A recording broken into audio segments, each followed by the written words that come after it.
be on the game called Little Fairy. Her name is Cosmo. She will teach our students how to learn data structure.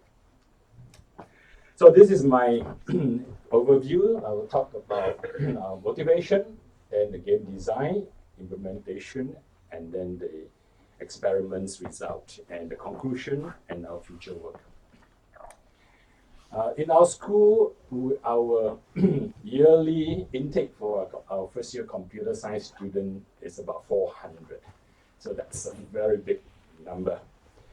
And we realized that data structure is one of the more difficult subjects for the freshmen.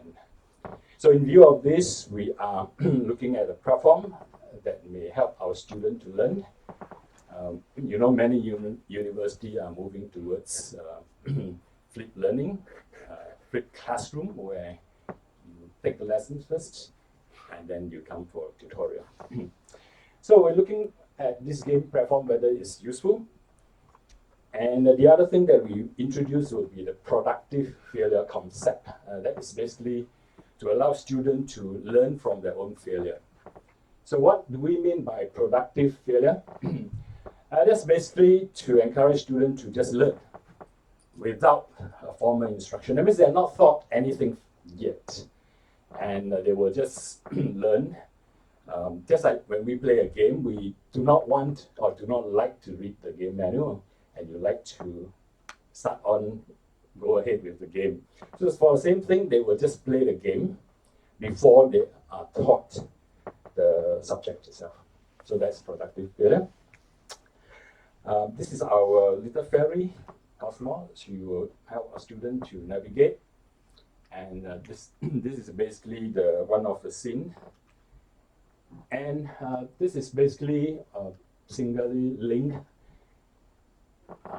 This is the link.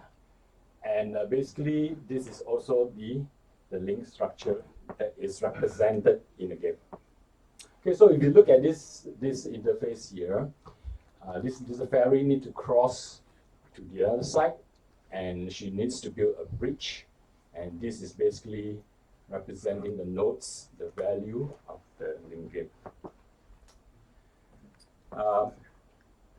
The interface, the game design. So as I mentioned, the puzzle is intended to imitate the linked list. The user can choose certain actions. There's a lap time, and also value things that they can collect. So in implementation itself, we use Unity 3D, and for each of the subject, there are a total of 3 levels with different degree of difficulties. The puzzles are basically taken very much in line with our exam questions.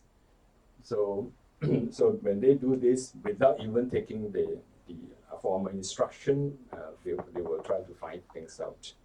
Right? So we encourage them to think. So in our experiment design, we have 3 groups. The first group is the group we call direct instruction. This group will basically go along with the classical lecture method. So they take instruction, that means they attend classes, and then they take the test after the class. The group 1 is our focus. Basically, this group 1, they will play the game first, and then they will take the class. The instructor will go through the lessons, and then they take the post-test. Group 2 basically is to be, for comparison, instead of playing game, the students will take a pre-test. After that, they will basically sit in the lessons, and then they do a post-test. And finally, the 3 groups of students will take a delay test, and this is done after a week. The delayed test is to make sure that the student retain the knowledge, and it's not just simply after playing game, immediately they can do the test, but after a week they have forgotten everything. So we do a post-test 1 week later. So the game itself will have basically some engine to analyze, to take the student profile, log the student player's performance. And these two groups, the first group that play the game and the group that does the pre-test, are the two groups that are given opportunity to experience failure. All right, so because they haven't taken the instruction. And so this is basically to test what happened if they experience failure, and do they learn better when the professor or the lecturer start to teach. And they, that's our objective. So the type of questions that the student will face is something like this. These are some example questions. So this is writing a C function to move the last element of the linked list to the front. All right. So and this is the final result. If the linked list is 15287, the final result is 71528, and so on and so forth. Okay. So I'll show you the game. Sorry, this is just one part of the game. The student is supposed to get the smallest value to the starting point, smallest value in the linked list to the starting point.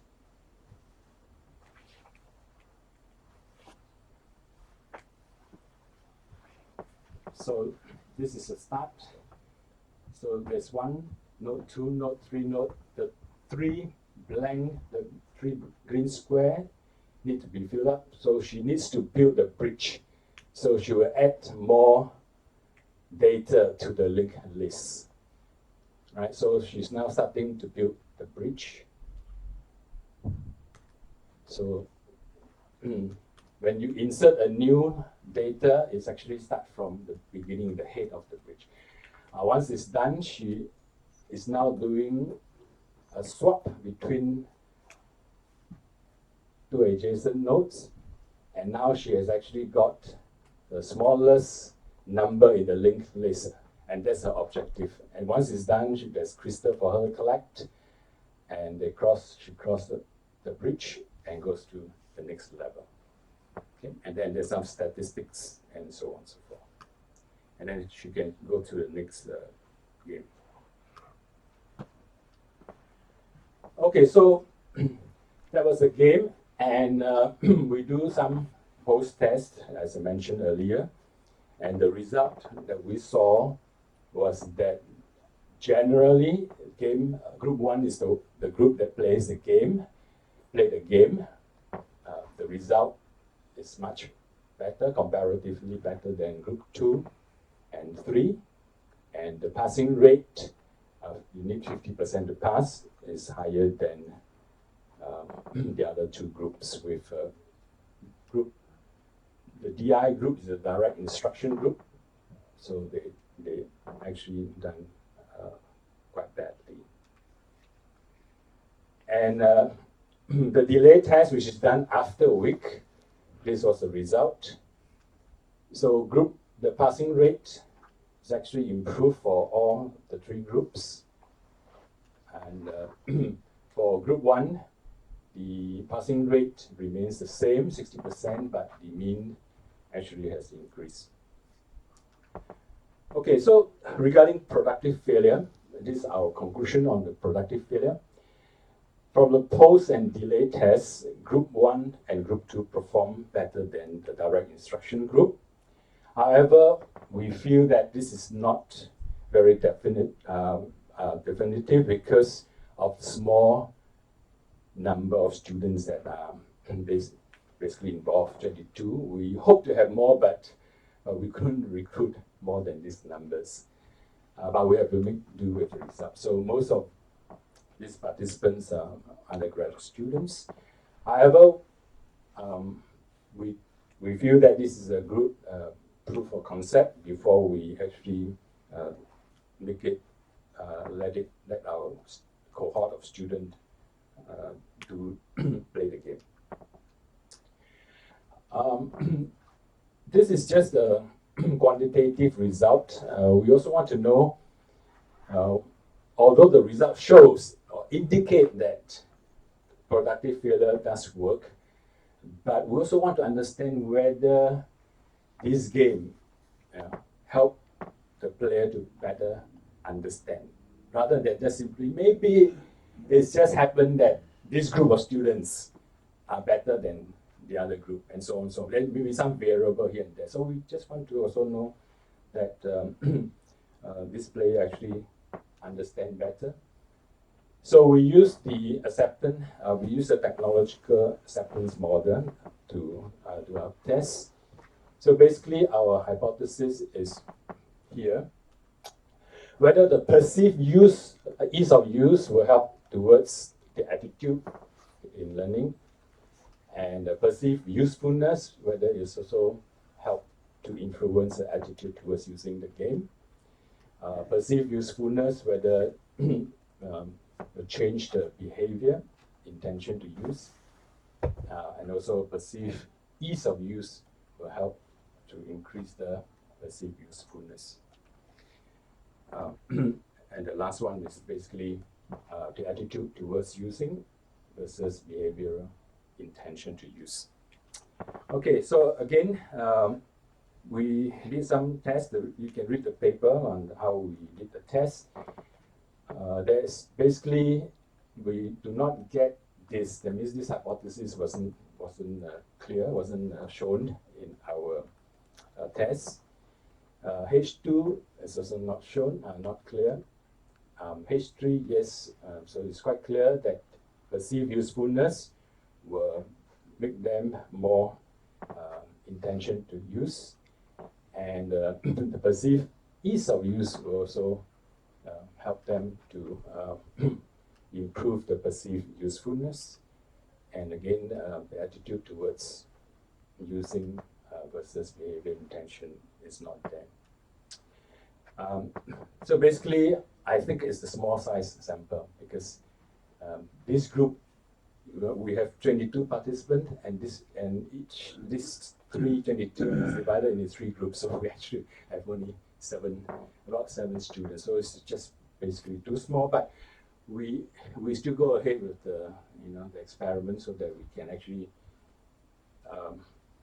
use this result to improve our future work. However, we also ask students some questions.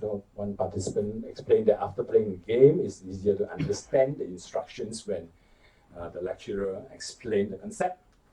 Another commented that though he may not play the game per se, but he feels that the game should be or could be incorporated into the course as a self-learning material. Okay, so in conclusion, our experiment here is probably one step in the right direction, not too conclusive. I mean, we proved what we wanted, but we think that we need to do more tests with more people, more students, more participants. And future work, we hope to extend this to other concepts in the data structure, and not only linked lists, and maybe to any other computer science subjects.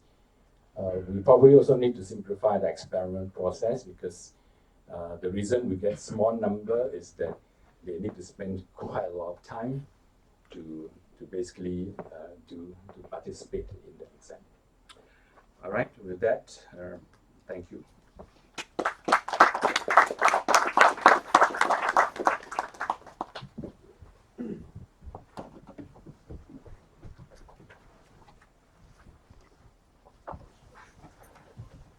Okay, our final paper of the session is dealing with clutter and museum environments.